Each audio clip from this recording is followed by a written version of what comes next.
여러분 안녕하십니까? 2019년의 마지막 평화나무 뉴스입니다. 내란 음모, 범죄단체 조직, 불법 모금에 더해 욕설, 비방, 막말, 신성모독, 또 여성모독 발언까지. 누구도 그를 말릴 수 없었습니다. 한국기독교총연합회 대표회장 전광훈은 그런 의미에서 한국교회에 바닥나버린 자정 능력을 상징합니다. 평화나무가 지난 월요일 전광훈 현상을 진단하는 토론회를 열었습니다. 한국기독교교회협의회 정의평화위원장인 최형목 목사는 반공주의뿐 아니라 반동성애, 반이슬람 구호가 함께 쏟아져 나오고 있음에 주목했습니다. 이분이 믿는 그 하나님이 과연 성서에서 가르치는 우리가 믿고 있는 그 하나님과 동일한 분인가? 적어도 제가 보기에는 아닌 것 같습니다. 정치연구소 싱크와이의 김성회 소장은 통과된 선거법에 따라 전광훈 씨가 이끄는 기독자유당이 5석 이상의 원내 정당이 될 가능성을 주목했습니다. 근데 뭐 이제 준연동형이기 때문에 실제로는 5명 정도의 국회의원을 3%가 넘으면 가질 수 있게 되거든요. 지역구 없이도. 이단 사이비 전문 매체 바른미디어 조미듬 대표는 전광훈 씨의 극단적인 발언이 정치적 극우 성향을 가진 이들을 결집시키는 동력이 된다고 분석했습니다. 전광훈 씨의 어떤 발언들이나 그들의 추종하는 세력들의 행동들은 더 과격해질 거라고 봐요. 왜냐하면 저는 이것을 일종의 종교 중독이라고 보거든요. 그러니까 중독이기 때문에 중독이라는 게 결국 내성이 생기거든요. 지금까지 해왔던 대로 하면 더 큰 자극을 줘야 그 사람들이 반응을 하게 됩니다. 그러니까 전광훈 씨 발언의 수위가 계속해서 높아질 것, 더 세게 하고 더 자극적이 돼야 된다. 그러면 그런 자극적인 발언들과 그런 강렬한 행동들이 계속해서 벌어지게 되면 극단적인 행동들이 나타나기 시작한다는 거죠. 권지현 평화나무 뉴스 진실성 검증센터장은 과거 전 목사가 논란의 발언을 했을 때 교회 언론들이 무비판적으로 접근한 것을 지적했습니다. 내가 생명책에서 지워버리겠다 한 발언, 생명책 발언은 제가 알기로 총 3번 했습니다. 이명박을 대통령으로 뽑지 않으면 생명책에서 지우겠다고 했고요. 이후에 성교 카드를 또 이제 가입하지 않으면 생명책에서 지우겠다고 했고, 또 이후에 뭐 광화문 광장에 나오지 않으면 또 생명책에서 지우겠다고 했었는데, 이때 처음으로 생명책에서 지우겠다고 한 우리가 알고 있는 발언 중에서 그리고 유명한 발언이 나온 것이죠. 그런데 그 이전에도 어떻게 보면 언론들이 전광훈 씨의 설교에 그 이전에도 문제가 분명히 있을 것이었는데 사실은 아무런 검증 없이 인터뷰도 실어주고 보도도 해준 것이죠. 이 실황은 평화나무 유튜브 채널에서 다시 보실 수 있습니다. 극동방송 회장 김장환 목사가 지난 12일 12.12 군사반란 40년 되던 날 전두환을 포함한 12.12 군사반란 주역들과 호화 오찬을 즐겼습니다. 5.18 학살에 대해서 진심 어린 사죄는커녕 재판 출석마저 거부하는 전두환과 이런 전두환에 동조하는 김 목사. 김 목사와 극동방송은 전두환과의 회동에 대해 전도 목적의 만남이었다는 궤변을 늘어놨습니다. 평화나무가 광주 전남 전북의 기독교 교회와 함께 광주 극동방송 앞에서 김 목사 규탄 집회를 열었습니다. 현장으로 가보시죠. 김장환 목사는 자타가 공인하는 기독교계의 원로이며 자유한국당에서는 기독교 대통령으로 비유된다. 게다가 그는 국민으로부터 지상파라는 공공재를 위임받은 방송사의 실소유주이다. 상당한 수준의 사회적 지위 그리고 대중적 영향력을 지닌 당신에게 우리는 엄중하게 묻는다. 당신에게 전두환은 누구인가? 또한 5.18은 무엇인가? 학살범들이 벌인 성공한 쿠데타 작축연에서의 전도는 어불성설이다. 또한 천인 공노할 죄과가 있는 사람에 대한 전도라고 한다면 가해자 스스로 학살의 진상을 진실에 어긋남 없이 밝히고 사법적 도덕적 책임을 지게 하는 것이 상식적 출발점이다. 우리는 김장환 목사에게 묻는다. 김장환 목사는 당시 광주에서 무슨 역할을 했는지, 나중에 전두환 씨에게 어떤 상황 보고를 했는지 진실에 어긋남 없이 해명해야 한다. 그간 당시 광주 시찰을 시민을 위한 인류애적 행동으로 포장해 왔지만 학살 작전을 돕기 위한 정보 수집은 아니었는지 우리는 의심한다. 만약 그러하다면 김정한 목사는 전두환 씨와 함께 학살의 공범으로서 역사의 심판대에 서야 할 죄인임을 틀림이 없다. 세월은 흘러가도 산천은 안다. 깨어나서 외치는 뜨거운 함성 앞서서 나가니 산자여 따르라. 앞서서 나가니 산자여 따르라. 도올 김용옥 선생의 마가복음 강해. 아쉽지만 오늘 2년에 걸친 대장정에 막을 내립니다. 최초의 복음서이자 예수의 모습을 가장 사실적으로 담아냈던 마가복음. 2018년 2월 4일 주일부터 벙커원 교회 현장 설교만 30회에 달했습니다. 마지막 현장 설교를 앞둔 지난 주일에는 종교적 재판과 정치적 재판을 거치며 십자가형에 처해지는 예수의 모습을 그리면서 온갖 음해와 음모, 거짓으로 어떻게든 예수를 죽이고자 했던 당시 기득권 세력의 치졸한 모습과 의연히 자신에게 주어진 길을 걸어간 예수의 모습을 생생하게 설명했습니다. 한편 2000년간 기독교의 큰 축으로 추앙받던 베드로에 대한 비판적 의견도 피력했는데요.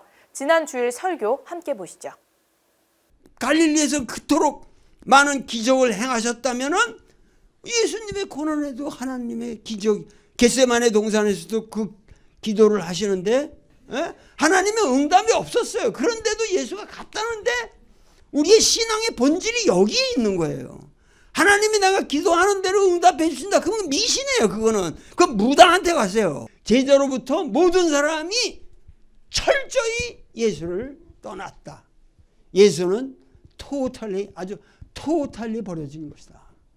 우리는 이 성서를 읽을 때 이러한 예수님의 그 당시 역사적인 현실 고난의 현장에 동참하지 못하고 예수님은 위대한 분, 하나님의 아들이니까 이러이러한 고난을 받으시고 이렇게 하시는구나. 이렇게만 생각하시지 말고 여러분이 예수가 돼서 인간이 돼서 이 삶에 예수의 삶에 동참을 해봐야 돼. 정말 이걸 성서를 읽고 있으면 진짜 눈물이 나지 않을 수가 없죠. 성서의 말씀을 그대로 우리가 따라가다 보면은 정말 우리가 예수를 믿는다고 하는 그 삶의 의미, 그리고 끊임없이 닥칠 수 있는 회의와 번민과 순환과 이런 배반과 이 모든 인간의 역사가 여기 다 담겨져 있다. 그렇기 때문에 그것을 다 다각적으로 포용할 수 있는 자만이 진정한 기독교인이 된다. 오늘은 2019년의 마지막 주일입니다. 지난 한 해 우리를 선하게 이끄신 하나님께 감사하며 평화나무의 발자취를 시간대별로 돌아보겠습니다. 평화나무는 1월 13일 사단법인 설립 총회를 열었습니다. 그리고 보름 뒤인 29일 서울특별시로부터 사단법인 설립 허가를 받았습니다. 3월 10일 설립 감사 예배를 열면서 한국기독교장로회 서울 북노회로부터 사회 선교센터로 인증받았습니다.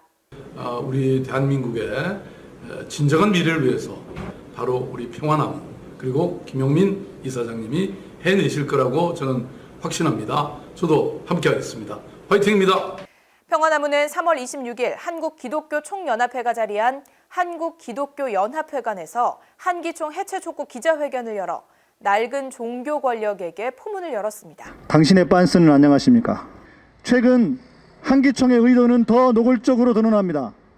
당신들은 누구든 알고 있는 이단들을 무슨 권한으로 해제하면서 이단 해제를 하면서 당신들 편으로 끌어들이려 합니까? 이후 두 차례에 걸친 한기총 해체 청원운동을 벌이기도 했습니다. 한편 4월 1일 창원 성산 보궐선거를 앞두고 선거법을 위반한 교회를 적발했습니다. 그리고 검찰 고발 끝에 이 교회 목사의 유죄 판결을 도출했습니다.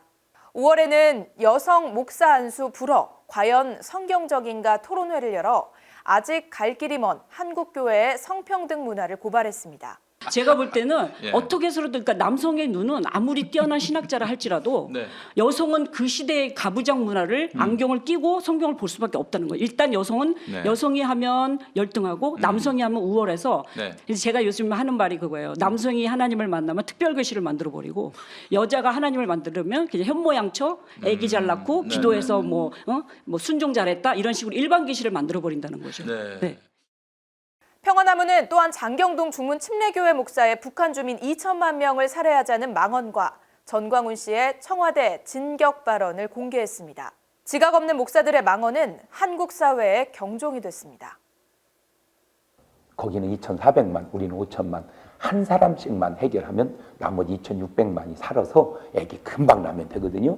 그래서 저는 우리 교인들하고 다 합의가 됐습니다. 나가 싸우기로. 나이 순서별로 청와대 순서 세워서 제일 나이 많은 사람 앞에 세우고 제일 적은 사람 제일 뒤에서 가지고 밀고 들어가서 앞으로 해서 천성을 향해 갑시다. 우리 한번 청와대 진격할래요? 진짜요? 6월 6일 경남 거제에서 학교폭력 학생을 돕기 위한 평화나무 희망버스 거리 선전전을 펼쳤습니다. 여러분 알고 계세요?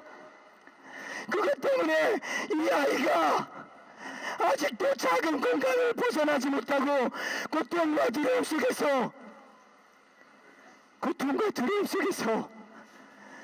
누군가의 도움을 간절하게 바라고 두려움 앞에서 힘겹게 저항하고 있는 것을 여러분 알고 계세요?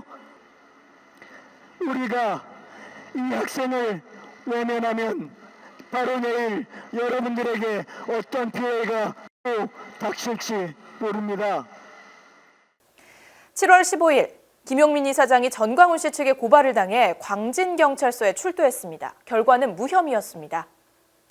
네, 들어가서 저는 한기총 해체가 매우 당연한 그리고 또 응당한 그런 운동이며 아울러 이런 한기총 해체 운동만이 한국교회 자정의 출발점이 될 수 있다는 점을 강조하면서 전광훈 씨에게 한기총에게 요구합니다. 한국교회에 대한 명예훼손, 모욕을 중단하십시오. 그렇지 않는다면은 평화나무는 끝까지 한기총의 해체와 전광훈 씨의 퇴진을 위해서 운동할 것이며 또한 그 과정에서 벌어졌던 한기총의 부당한 정치 개입 과정에서 벌어졌던 내란 음모 이 모든 행위에 대한 법적 책임을 지을 수 있도록 온 국민과 함께 온 성도와 함께 투쟁해 나갈 것임을 분명히 밝히는 바입니다. 8월 11일 한국기독교장로회 서울북로회 소속교회가 된 벙커원교회는 강북공동체를 개설함과 동시에 8월 18일 평화나무와 함께 명성교회 세습 반대운동 돕기 1일 찻집을 개최해 806만 원의 매출액을 기록했습니다. 교단에서 세습 불가라는 판결을 내린 것 자체가 좀 의미가 있어요. 그렇죠. 굉장히 큰 의미가 그 국민들이 이렇게 그 사람들이 시민들이 교인들이 이렇게 쳐다보지 않았으면 그냥 김사만 목사 손 들어줬을 거예요. 그 선지자의 제자가 이야기를 하죠. 당신네 나라에서는 사람이 비는 걸 하나님이 척척 들어주면 기적이라고 하지만 우리나라에서는 하나님이 간절히 소망하고 계신 걸 인간이 척척 이뤄드릴 때 기적이라고 부른다. 그래서 아마도 여기 모인 것들이 어떻게 보면 하나의 또 기적이고 하나의 우리의 걸음걸음이 기적일 수 있고. 야 이거는 정말 이거는 소모전이고 교회가 이런 식으로 하면 안 되겠구나라고 하는 걸 다시 한번 뼈저리게 느꼈는데요. 예. 그래도 우리가 줘서는 안 될 상황에 있기 때문에 제 어려운 사정들을 우리 평화나무에서 아시고 오늘 이렇게 여러분들이 많이 협력을 해 주셔서 얼마나 감사한지 모르겠습니다. 평화나무는 9월 주간신문 최신정보와 인터넷신문 평화나무를 창간했습니다. 10월 3일과 9일 불법 모금을 문제 삼아 전광훈 씨를 기부금품법 위반 혐의로 경찰에 고발했습니다. 12월 10일에는 전 씨가 주도한 순국 결사대를 반국가단체로 규정하고 경찰에 추가 고발했습니다. 아울러 11월 18일에는 한국교회 목회 세습에 대한 고찰 공청회를 개최했습니다. 분명히 총회헌법은 살아 있습니다. 총회헌법 정치편 그 28조는 분명히 살아 있고 거기 6항에 의하면 분명히 세습을 허용하지 않는다라고 이렇게 세습을 금지해 놓고 있습니다. 그러면 그 법은 지켜져야 됩니다. 왜냐하면 이 총회의 헌법은 이게 법입니다. 법이기 때문에 3분의 2 이상의 총대들의 결의에 의해서 개정이 되지 않는 한 어떠한 경우에도 그 법을 무시할 수가 없습니다. 12월 14일 평화나무 후원의 날 행사를 한신대 신학대학원에서 가졌습니다. 이 평화나무가 뭐 하는 거지? 네, 좋은 일 하는 거겠죠. 당연히. 그리고 아마 남들이 안 하는 일일 거예요. 김용민이 하는 일은 대부분 그런 일이거든요. 자, 돈 내세요. 돈 내시고 많이 내시고 이 다음 총선까지 이게 쭉 달려가는 거지. 고소고발하고 그러는 거 아니야. 그런 거 좋아해. 돈 많이 내시고 많이 고소고발할 수 있도록. 네. 저는 여기까지 하겠습니다. 감사합니다. 21대 총선 공명선거에 앞장설 내년도 평화나무 사역에 교우와 회원 여러분의 적극적인 응원 부탁드립니다.